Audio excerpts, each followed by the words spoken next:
existentially, I'm not afraid of a Trump presidency. So you're open to Trump vote? I am always open. All right, folks. So Chris Cuomo, if you'll remember, that is the raging liberal, constantly angry, constantly shouting CNN anchor who has since left the network, went on the PBD podcast last week and basically said that he was, quote, open to voting for Trump and seems to be having something of a minor political transformation or awakening. That is at least the sentiment you may have gotten if you saw this clip circulating on Twitter over the weekend. Now, as great as that sounds, I will say in fairness, I don't know if that's exactly what he was getting at, although he did say those words. However, does still need to be pointed out. This is very interesting. We're going to be following this. Chris Cuomo has sort of at least left the kind of mainstream Kool-Aid establishment left. He's something more of like a centrist or a moderate now. I don't know. But there is this very interesting pattern you're seeing from a lot of different CNN anchors. Chris is obviously the prime example, but I've also seen stuff like this with Don Lemon, Brian Stelter to lesser degrees, where on CNN for many years, all they are is just raging, angry liberals, you know, towing the 100% establishment, mainstream Democrat narrative on TV. And then maybe towards the end of their tenure or once they get booted out of the network, suddenly now they're like centrist and moderate and pro-free speech and enlightened and all this stuff. And, you know, on one hand, I hate the practice of constantly questioning people's motives. I mean, sometimes you have to do it because it's very obvious. Other times, though, I want to just believe that, hey, maybe that process does change a man and people do change their ideas. And sometimes things that happen in your life can be the catalyst for that. On the other hand, it does have to beg the question, okay, so were the things you were saying on CNN just for show?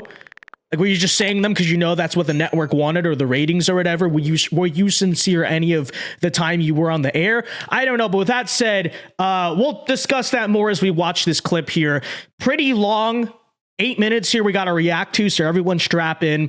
Here's the discussion they had on the PBD podcast. Kind of starts off talking about the border, and Chris basically admits he actually agrees with a lot of Donald Trump's immigration policies, which again is interesting. Not sure if he said that when he was on CNN, but whatever. And then it kind of spirals into the question of would you vote for Trump? Chris gives at least an interesting answer. Let's take a listen to the new and reformed, allegedly, Chris Cuomo. Here would be my 2-point policy plan. Okay, this is what I would say if I were advising someone to run. I don't care who I work with. I'm going to do several things at the border. One, whatever the physical thing is that they say they need, I'm going to finish it. So he says whatever the physical thing it is he needs, I'm going to finish it. Now, I'm going to be honest, as you can imagine, I was not exactly sitting down and watching Chris Cuomo's show when Trump was president, okay? You know, we reacted to and would talk about when he was being ridiculous or going viral, but to be fair, I don't know. However, I'm not exactly sure, someone can fact check if he was supportive of a wall before. But again, you know, if this is how he feels now and this is what he's out here saying, I'm sure there are people who genuinely listen to him or look up to him. I guess that's a positive development, but listen to the rest here. They also know that we're not a wall away from being safe. Mm-hmm. I am going to triple all of our processing capacities. I am going to triple our security capacity so you don't have the men and women who are keeping us safe there burdened by case dispositions. I'm going to build out these massive places to humanely house, probably better than where they're coming from. Take care of their kids, to keep all the families together all night. They're human beings. And I'm going to process them immediately. And I'm going to change the laws of what asylum means. And we're going to have a debate, and you guys are going to tell me either economic asylum is okay or it isn't. And if it is, under what guidelines. But once we get our rules set, right, and the guys who run it, CBP, have been saying for a generation, the rules don't work on asylum because we don't allow economic asylum, except in the special deal we cut Venezuela. And once we have our rules and I have my processing and I have my places, you come in illegally, I catch you. I put you in the center because if you claim asylum, I have new rules so I can fast track you. You don't check the box. You'll figure out what the boxes are. Now you're going to check the box. I'm going to process you and I'm going to send you back. It's going to be expensive, but it's going to be less expensive than what we're doing right now. And I'm going to take the people who are here. They're all paying taxes. We'll figure out their citizenship status later. Sounds like you're going to be voting for Trump. Everybody's paying it. If he had gotten more of it done, because if he had gotten more of it done. All right, let's hear him out. That's an interesting take, right?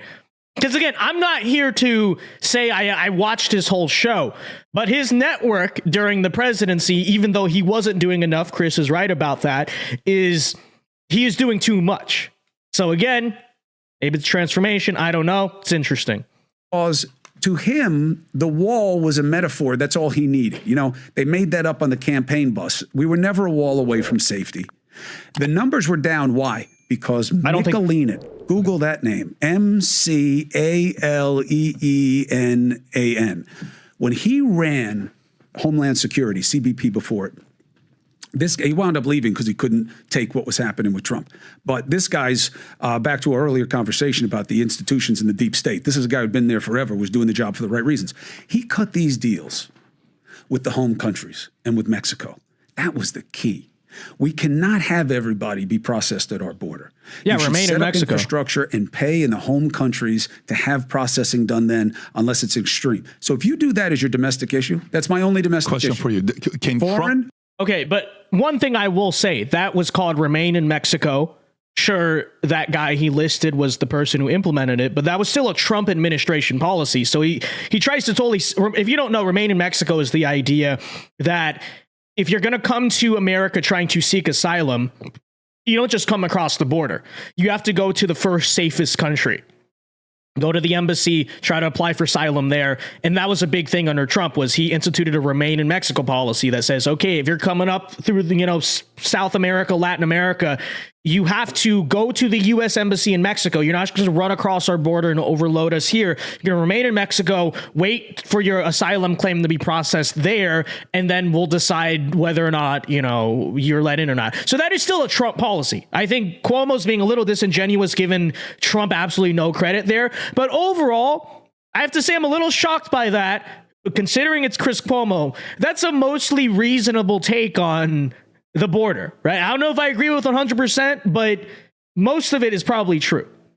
Now here, PBD asked the question, what would Trump have to do to get your vote? And take a listen here. So if you do that as your domestic issue, that's my only domestic question issue. for you. Can Foreign, Trump, I'm getting Iran. Can Trump do anything to get your vote? Could Trump do something to get my vote? Anything to get your vote? Or is it that personal and frustrating to not give him the vote? Well, first of all, and this should be enough, he has made life hard for my family, gratuitously, okay? I used to speak to the president on a regular basis, and I would speak to his guys on an all-the-time basis, okay? You and your family made life hard for him too, but, I will say that's fair. Not saying I agree with it. When it comes down to it, yeah, it should be all about policy, but, we understand it's not always about that. But then on the flip side, so I do get that. But on the flip side, I would also say, well, it's kind of mutual. Let's see if Chris Cuomo decides he'd be willing to squash the personal beef if Trump made a political appeal that he was satisfied with, okay? And I did not go after him personally. I interviewed him routinely. I was one of the people to let him do the phoner interviews. And we were smart enough at CNN to say, offer to Hillary. And her campaign would be like, no, we're not giving you an interview like every third day. That's on them. He wanted the opportunity, we gave it to him. Oh, but the phone, he should be in front of a camera. Whatever. You're either making your case or you're not. But you make it hard for me. I'm no different than you. If he had done something that made it harder for your kids in school, is he going to get your vote? If Trump did? Yeah. To me, I'm purely based on policy because I don't need to have a relationship with that individual, okay? Meaning, will there be personal stuff that if somebody goes after my brother and that side? Absolutely. But that's not Trump's doing. That's the establishment doing Oh it no, to I'm try not to blaming ruin him your for what life. happened. That to my wasn't brother. Trump. I'm not blaming No, him for that. what happened to even you, bro? What happened to you is I'm not blaming him for me either. I know. Although I know he what you're celebrated saying it. is he went after my family, though. And what he did. Well, he did by weaponizing. That's a great point by PBD. You know, whatever you think of what happened to both Andrew and Chris Cuomo and whatever it is, the fact of the matter is if you're going to have a vendetta against that, that has nothing to do with Trump. That's actually the Democrat establishment that you could argue either sabotaged or rightfully took him out. Like, I don't know. They both suck, to tell you the truth. I don't care. That's a good point, though, by PBD, right? If you want to talk about personal grievance, personal vendetta, well, Trump may have said mean things about you, but it's not Trump that tried to ruin you and your family's professional life. Good point. Anyways, The left went after your family. The establishment went after your family. There's no question that we have had our travails. Yeah. You will never, I mean, we talk on a regular basis. You will never hear any sense of pity party coming from me. I'm no victim. My brother's no victim. Oh, I totally get that. That's not why I'm saying it, to look, say be a victim. There were things happen that obviously I'm not happy about, that I don't think was fair. And that's okay, because life is life. Life is not fair. Fair is the only four-letter word, my therapist always says. And I love that line, so I'll steal it. But I don't go policy only. I think policy is a panacea in a lot of ways. You know, it's really a cure-all if you can get to it. But the people matter. And if you don't act with integrity and you want to lead me, by the way, I'm not saying it's the standard for me. I'm flawed. I don't want to lead. I'm not asking for your vote. I don't think I'm the best of us. I think I'm the rest of us. If you want to be elevated, well, then there's going to be a standard. Accountability. He Yeah. does not meet that standard. Now, the best argument for him is, oh, but Biden does? I didn't say that. Oh, yeah, but you've said Biden's a nice guy. He is a nice guy. Do I think he's the best we can do as president? Absolutely not. Do I think he's the best the Democrats can do? Hell no. If you get those two, though, you're going to sit it out? Or you're going to go... Oh, if it's Biden, Trump, look, okay, here for we go. me, again, we survived a Trump administration. Would we survive another one? Yes. Yes. I don't think there's any greater risk to America with him than with Biden. And for people who are now going to attack me and say, what are you talking about? Trump is like this crazy man. Well, look, you know, as Patrick says, the data is the data. Nobody was trying to kill us when Trump was president in a way that they're not now. If anything, there's more hostility. And you can have reasons for that any way you want. I'm just saying, existentially, I'm not afraid of a Trump presidency. Existentially, I'm not afraid of another Biden presidency because, unlike many people in America, I believe that the country is much stronger than any individual leader. You know, in terms of who I'm going to vote for. Okay, pause it right there. We'll hear that in a second. But it is interesting, right? Chris Cuomo's not willing to go along with the idea that like Donald Trump is an existential fascist Hitler threat to democracy. And if we vote him in again, it's like the whole country's going to collapse and fascism's going to come to America and all this stuff. And they're going to abolish democracy, which maybe I'm obviously giving way too much credit there. Anyone who believes that is like slightly insane. However, you do notice he's not entirely towing the line of like at least mainline liberals anymore, because if you ask your average CNN anchor, it is true. They will say, yes, Donald Trump's a threat to democracy, all this, blah, blah, blah. I'm not saying that to like praise the guy or whatever. I'm just pointing out, well, he does seem to be pivoting a little bit from where he was before. All right, here he is on the question of, would you be open to voting for Trump? In terms of who I'm going to vote for, I would really have to see where we are at that moment in time. And so you're open to Trump vote? I am always open. And this is personal with you and Trump. So, you know, like I said, a lot of people share that around saying he's going to vote for Trump. I don't think that means he's going to vote for Trump. I mean, let's be real. He's probably not going to vote for Trump. However, like I said, yeah, it is a little bit of an upgrade. You know, we're slowly working on the guy. I don't know. It's definitely an upgrade from what he acted like, at least when he was on CNN. So that's the way I feel. I mean, you want to ask me, Vince, what's your thoughts? That's the way I feel about it. You know, We'll talk about why. One last thing here. I kind of did a supercut here, but this is what I wanted to play. He talks about Russia collusion and claims he never went along with the Russia collusion narrative at all, basically. To which like I said, did I watch the guy's show back in the day? Really all that much? No, of course not. So maybe he didn't, but I'm a little bit in doubt if what he says here is really accurate. He basically says, yeah, Russia was always a stupid investigation. Trump never, committed a crime there. And I'm like, is that really what you said? Again, I don't know. I didn't watch his show. Someone who did, maybe you can, back me up or prove me wrong there. But last part of this, let's listen to that. Yeah, I don't believe, and I never believed he was in bed with Russia. What I believed, and I still believe, is that investigation was a waste of time. Ab initio. Oh, that's not what you were saying when you were at CNN. Yes, it was. Go take a look. But you still covered it. That's the job.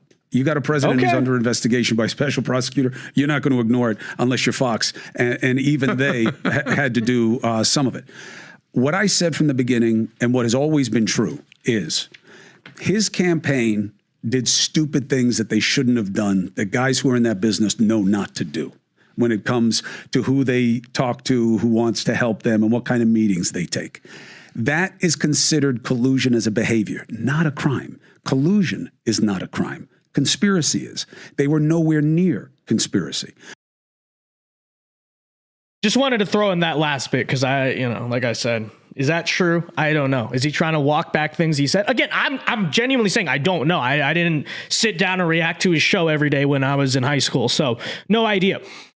Here's what I will say. Again, like I said at the start, I think it's interesting how some of these CNN anchors, once they leave, they suddenly become centrist and they sound, I don't know if I'll say correct, but sometimes reasonable about certain things. And again, it does beg the question. Because Chris is on there kind of insinuating, I never changed. I'm the same guy. This is just who I really was. Or were you, though? Maybe you, I did not sit down and watch the guy's show. I also understand, and this is one of the reasons why I never aspired to be a TV anchor, is because I also understand it's hard to communicate your true thoughts in the time constraints and, that you got to do the segments and all this stuff. But to me, it does seem clear that Chris is kind of pivoting a little bit. Now, again, I'm not here to assume that there are bad intentions there, either on the front end or the back end, okay? Maybe he truly used to be the way he was, and then now they left CNN and got screwed over, and his brother got screwed over as well. At least that's how they would view it, right? By the Democrat establishment. Then I fully understand maybe you have a little bit of an awakening there. However, if this is who you always truly were, and again, when I watch your past on CNN, it doesn't seem like that's always who you truly were. Then were you being dishonest? I don't know. Not even here to speculate. Would, however, love to hear your guys' thoughts on this. Do you think Chris Cuomo will actually vote for Trump? No, I don't think so. However, if he sits out the election or goes for Bobby Kennedy or something, hey, it's better than nothing. It's better than voting for Biden, right? So I don't know. Interested to see that. Interested to hear your guys' thoughts on Chris Cuomo 2.0. Do you think it's going to go anywhere? Whatever. Let me know in the comment section down below. And be sure to leave a like and subscribe to the channel if you are new. And until next time, Alpha Moves Only. God bless. Have a very good day and peace.